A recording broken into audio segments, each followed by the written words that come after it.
Martin Luther King, Rosa Parks, Frederick Douglass, but there are many more that don't get the credit they deserve.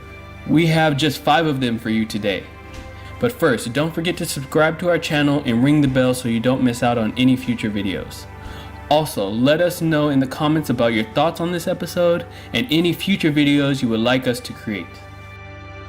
Benjamin Mays. There is no mistake that Benjamin Mays is first up on our list. It is really sad that unless you attended Morehouse, you have probably never heard of this great man. Benjamin Mays was born in the Jim Crow South to freed sharecroppers in 1894 and moved up to the north to attend Bates College and the University of Chicago. Mays became a pastor and began his activist work in Atlanta. He served as the president of Morehouse for 27 years and met young Martin Luther King Jr. there. Mays was King's teacher and mentor and is widely known as King's spiritual and intellectual father. Mays believed in nonviolent resistance and instilled those beliefs in King.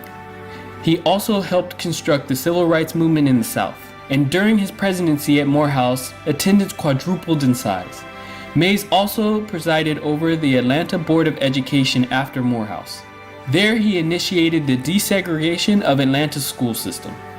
Mays delivered his famous "No man is ahead of his time" speech during King's eulogy. In his speech, Mays declared, quote, "No man is ahead of his time, every man is within his star, each in his time. Each man must respond to the call of God in his lifetime and not in somebody else's time." Ida B. Wells Barnett. 70 years before Rosa Parks, there was Ida B. Wells. Ida was born into slavery in 1862 and lost both her parents by the age of 16 due to an epidemic of yellow fever.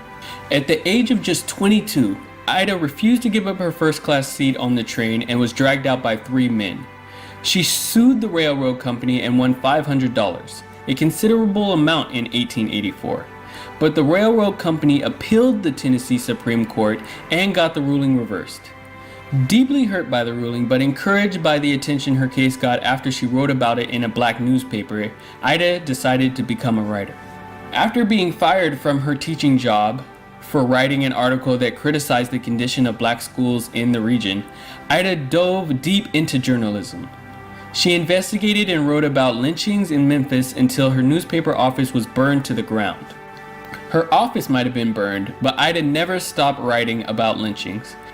She distributed pamphlets titled Southern Horrors and The Red Record, both about the horrors of lynchings supported by research. Ida B. Wells was also a suffragist. As a prominent black suffragist, Ida often clashed with the leaders of the U.S. suffrage movement, whom she believed were silent on the issue of racism and lynchings. Ida has influenced countless black feminist activists and was also one of the founders of the NAACP. Robert Smalls. Robert Smalls was born into slavery but died an American hero. In 1861,